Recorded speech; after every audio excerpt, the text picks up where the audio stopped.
Saludamos de esta hora al doctor Herbert Cuba García, médico, analista en políticas de salud y también analista en temas políticos. Qué gusto saludar al doctor Herbert Cuba, muy amable como siempre. Buen día. Y un saludo a través suyo a todo el país. Tenemos varios temas. Comencemos quizá por el más controversial, ¿no? La designación de Rosa Gutiérrez al frente de salud, ¿no? El gobierno parece ser que se abrió un nuevo frente y ayer también se ha designado un nuevo viceministro de salud. Se ha reemplazado a la doctora Karin Pardo, ¿no? Me gustaría comentar esto, por favor. Eh, el gobierno ha decidido remover al presidente ejecutivo de salud, al médico Orellana, que hasta ese momento eh, estuvo bastante cuestionado por el tema de la entrega, el pago de 41 millones a una empresa Ionia, que había proveído de pruebas rápidas a salud. Este pago fue controversial debido a los antecedentes de esta compra y entonces ya era bastante complicado sostenerlo en el cargo, sobre todo cuando habían indicios que generaban problemas no solamente al ministro de Trabajo de ese entonces, sino inclusive eh, habían declaraciones que rozaban con el propio premier Otárola y la presidenta Dina Boluarte a través de una asesora suya. Entonces, esto se caía de Maduro, había la necesidad de hacer este cambio para deslindar con estos actos por parte del gobierno y en esta circunstancia ocurrieron dos hechos que quisiera relatar.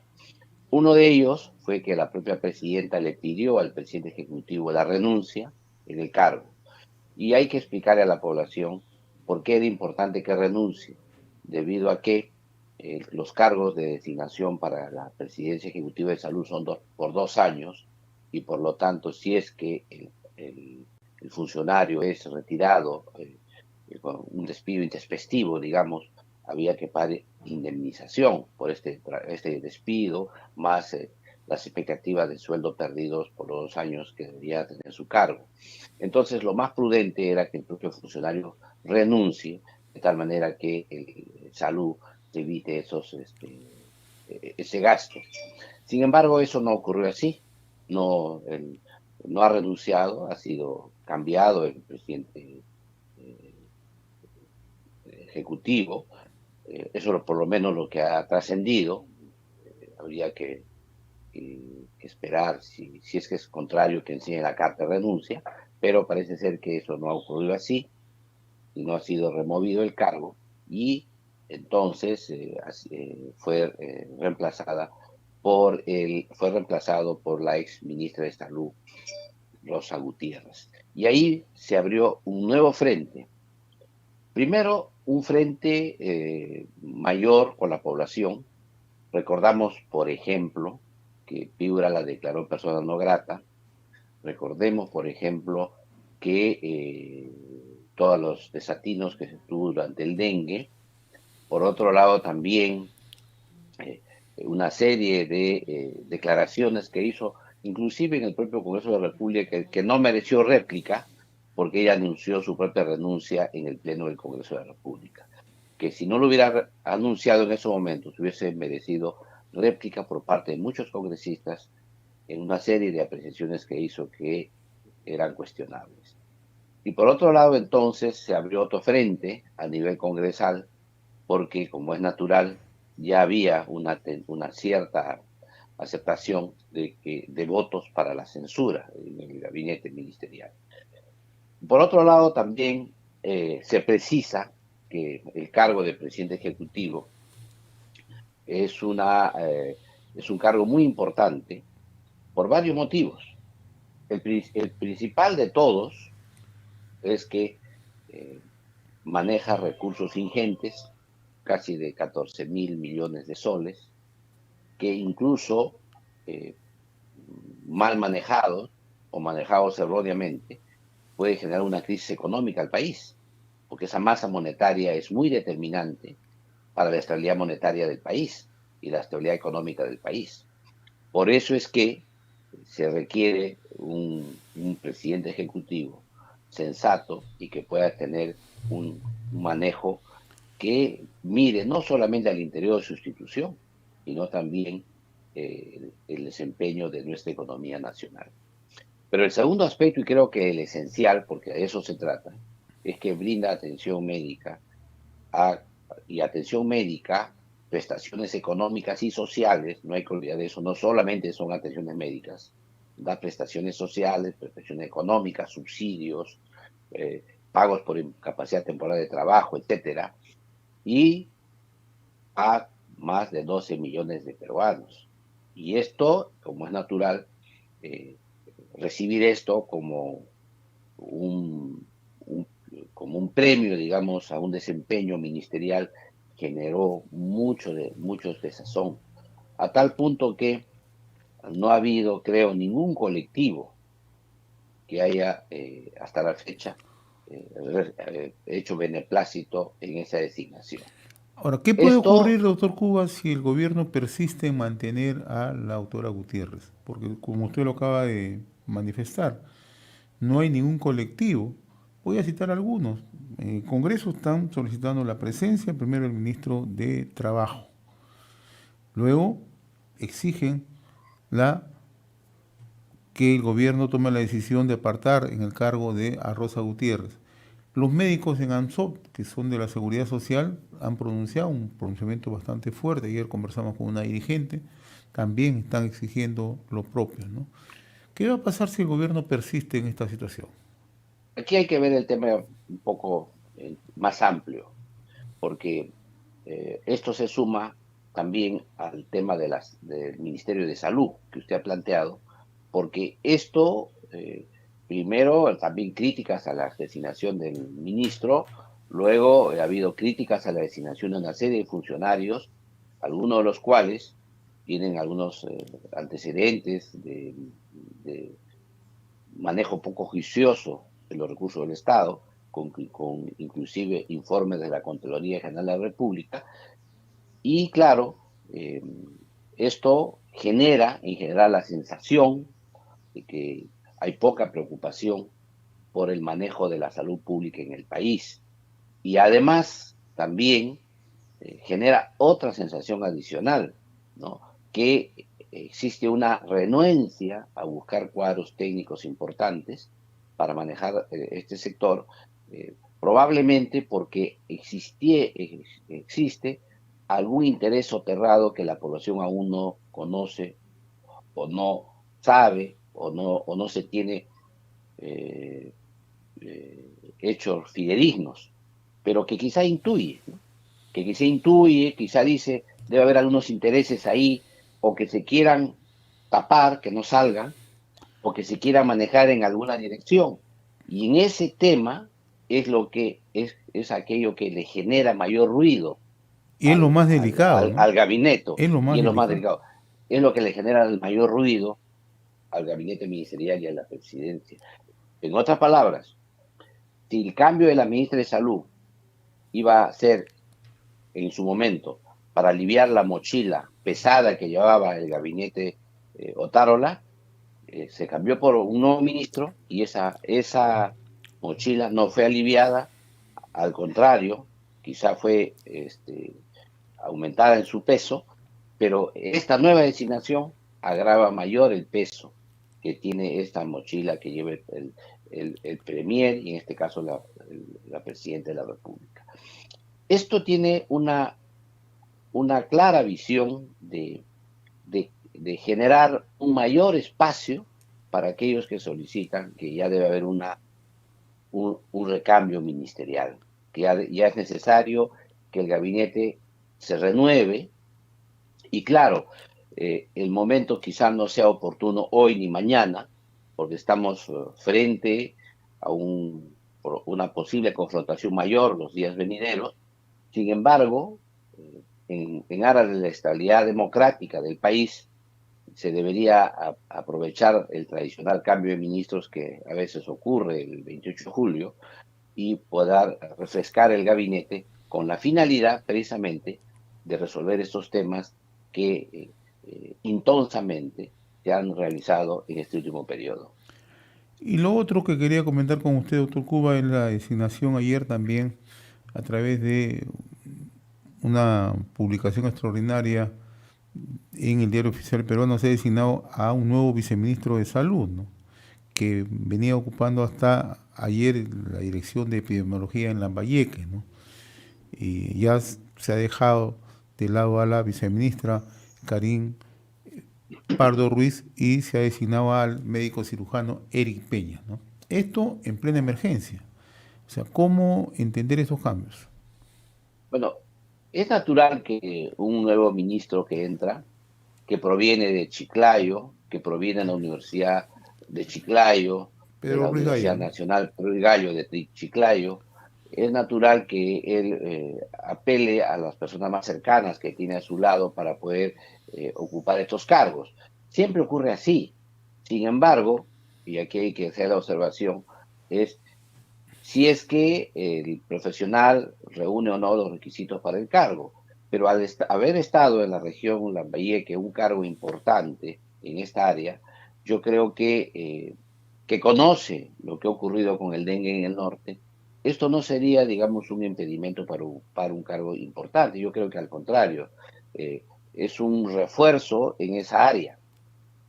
Y además hay que señalar que el ministro de Salud todavía tiene pendiente el cambio del otro viceministro, porque son dos viceministros que tiene ahí, y otros funcionarios de mayor, y otros funcionarios de importancia en el sector.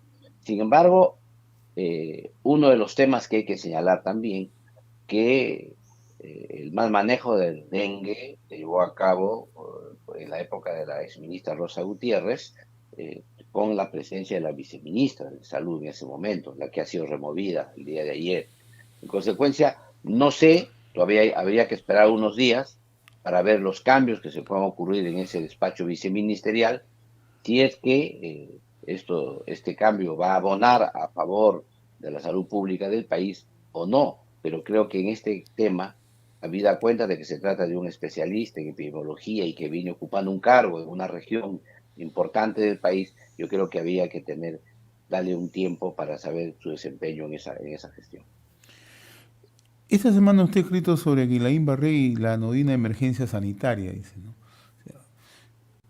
¿Qué sensación cree usted que se lleva la opinión pública cuando el gobierno interviene en las emergencias? Que el gobierno no reacciona a tiempo, que el gobierno no está actuando cuando debería hacerlo. No, lo que sucede es que eh, quizá en la parte final del artículo presento un comunicado que ha emitido el Ministerio de Salud a propósito de la declaración del entrenador de fútbol del Club Corinthians de Brasil, que señalaba que no venir al Perú porque aquí en el Perú se vivió una emergencia sanitaria por Guillain-Barré. En ese sentido, el Ministerio de Salud emitió un comunicado.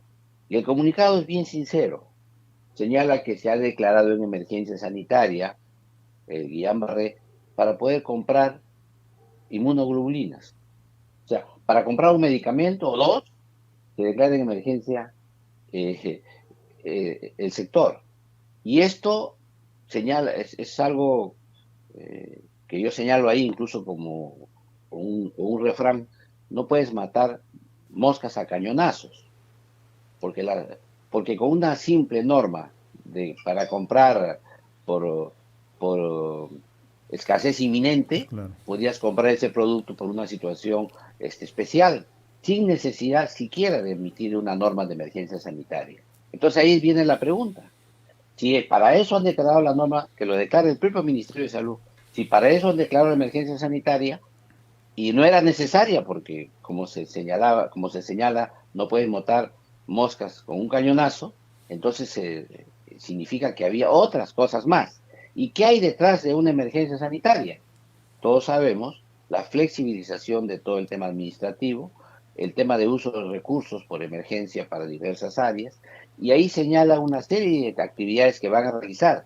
Sin embargo, también ahí es otra cosa increíble, que el decreto supremo que autoriza esta emergencia sanitaria no menciona un informe del Instituto Nacional de Salud, que es la que va a realizar la mayor parte de las actividades para investigación de Guillain-Barré. Por otro lado, tampoco tienes un informe de la Oficina de Presupuesto, de Planeamiento y Presupuesto del Ministerio de Salud, que es importante porque es donde se van a afectar los montos y de qué áreas del ministerio vas a sacar esos recursos ordinarios para esta epidemia, para este, para este evento, ¿no? Requiere 12 millones de soles. Y por otro lado, la declaratoria de emergencia se hace por tres circunstancias puntuales, porque hay un brote, Claro. porque hay una epidemia o hay una pandemia.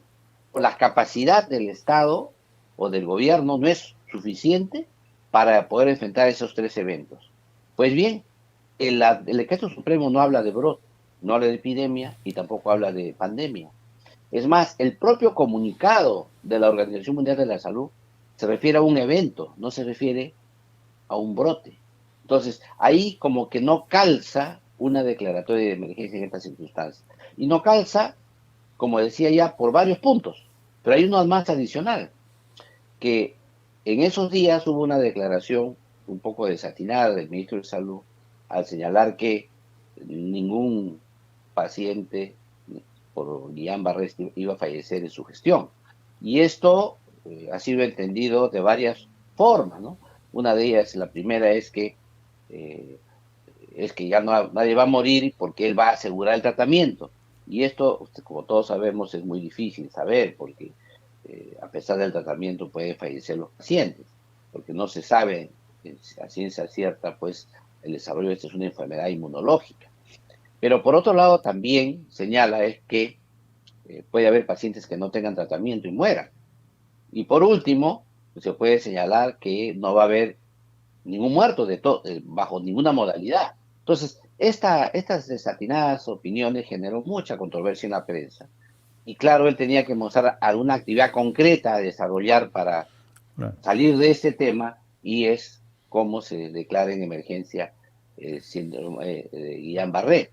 Sin embargo, esto que aparentemente es un tema interno, es un tema político que pretende saldar con un decreto supremo de declaratoria de emergencia, genera problemas internacionales, porque esto corre en el mundo entero y esto genera que, por ejemplo, un entrenador de fútbol pueda poner como una excusa un partido en Lima por ese tema de Guillain-Barré, porque precisamente eso genera, el caso del entrenador es, digamos, la punta del iceberg, pero puede haber empresas de turismo, puede haber turistas que quieran venir al Perú y ya no vengan, etcétera, porque naturalmente nadie quiere ir a un lugar donde hay una declaratoria de emergencia por un síndrome totalmente complicado.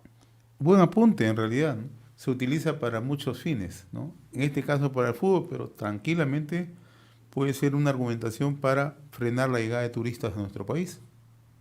Y eso es grave, es muy grave. Por eso es que eh, siempre cuando se declara en emergencia hay que tomar en cuenta todas las implicancias que tiene, no solamente las sanitarias, tiene que verse las implicancias en la economía, en el desarrollo de diversas otras áreas, porque como siempre se ha dicho y no hay que perder de vista, que toda epidemia es un hecho político, ¿no? Y si es un hecho político hay que verle todas las aristas antes de tomar una decisión. Y no puedes jugar con una declaratoria de emergencia fácilmente. No solamente porque puedes traer un manejo poco limpio de los recursos públicos y que se aprovechan algunos tramposos, sino también porque eso genera hacia el exterior o hacia el propio país una serie de mala conducta, digamos, de mal lugar para visitar en el Así Perú. es. Pero hay algo más adicional aquí que quisiera Sí, poner, muy ¿no? puntual, doctor, por favor. La aclaratoria que hace el Ministerio de Salud es una aclaratoria que, bueno, lo leerán los peruanos, ¿no? Pero esa aclaratoria no lo va a leer la comunidad internacional.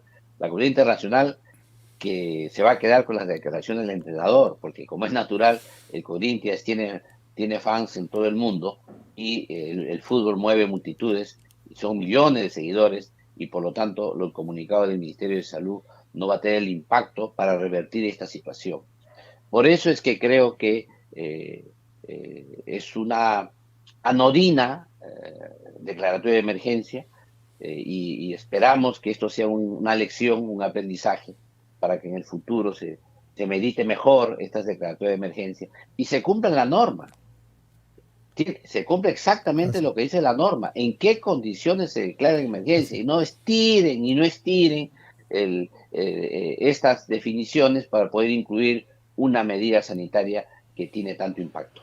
Muy bien, doctor Herbert Cuba. Como siempre, muy agradecido por su participación cada semana a través de RCR, Red de Comunicación Regional. Ha sido un gusto conversar con usted, como siempre. Muy amable. Buen día. Un abrazo una vez más. Gracias.